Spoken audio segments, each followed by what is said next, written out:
Many top YouTubers out there say YouTube Shorts is the easiest way to grow on YouTube. But how can we make our own YouTube Shorts to also make it on YouTube? I want to show you how to create a YouTube Short using Shotcut, which is a free editing application. So let's get into business. We need to open our Shotcut application. I will do that, and I would advise you to follow along as you watch the video so that you can learn the process faster. And let me know what other video you want me to make in the comment section. After Shotcut has been opened and loaded completely, you will be welcomed, of course, with this prompt in the middle where you have to choose your destination path, a name for the project, and your preferred video mode. So I will leave the project folder or the destination path set to what it is and give my project a name. I will name mine Create Vertical Video.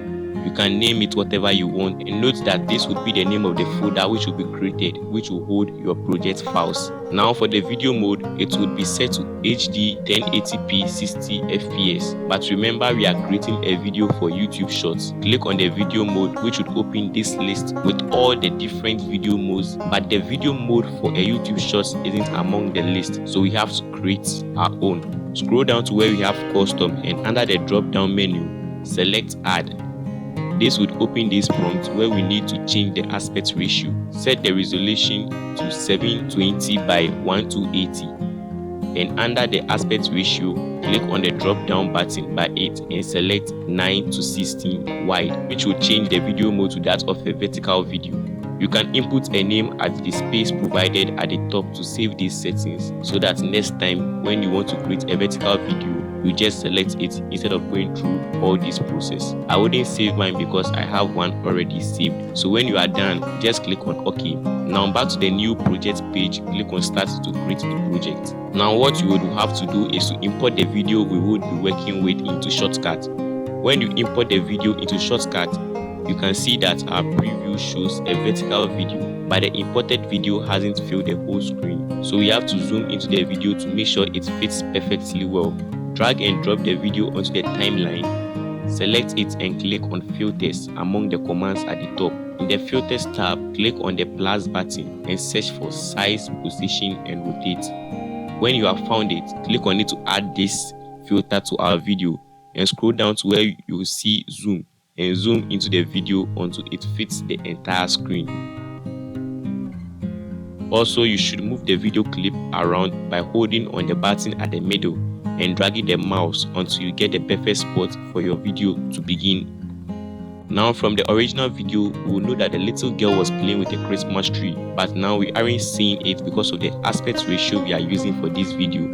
But we can apply a filter to the video clip to move the video towards the right as the video continues, so that you're able to see where the Christmas tree is. By now, you should know that YouTube only allows 60 seconds clip to be used for YouTube Shorts, so you have to cut your clip to the 60 seconds mark.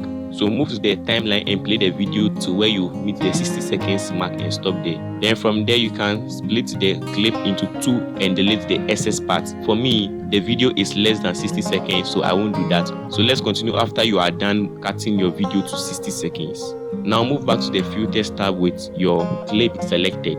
Then in the Filters tab, when you look at the right side of the zoom panel, you can see this clock icon, which is the keyframes button. When you click on it, it will open the keyframes page instead of the timeline page at the bottom there. And you can see that it has created our first keyframe, which you can see by this small button. What you want to do is move to the end of the video, then move to the area where we have size and position by the video clip, and click on this clock to create another keyframe at the end of the video. I said for my video clip, I wanted to show you guys the Christmas tree whilst the girl was playing with it. So I will leave the size the way it is, but I'll move the video clip to the right hand side to where the Christmas tree would be visible. When you are done, save the project and click on the timeline button at the bottom here. You can also close the Filters tab and play through the video. For me, when I play through the video, you can see that the video gradually moves to the right to show the Christmas tree the girl is playing with, just like how I wanted it to be. You can see how perfect and smooth it is. Let me know in the comment section below if you want a video about the Shotcut keyframes filter. You can now export the video.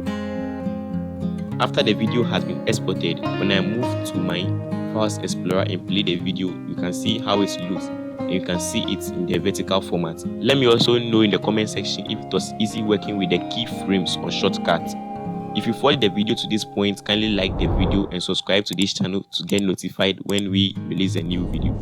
As a YouTuber, if you also make long form videos, I want to show you how to upload a custom thumbnail from the YouTube Studio mobile application, and the video and the end card would show you how to do it. See you next time. Peace out.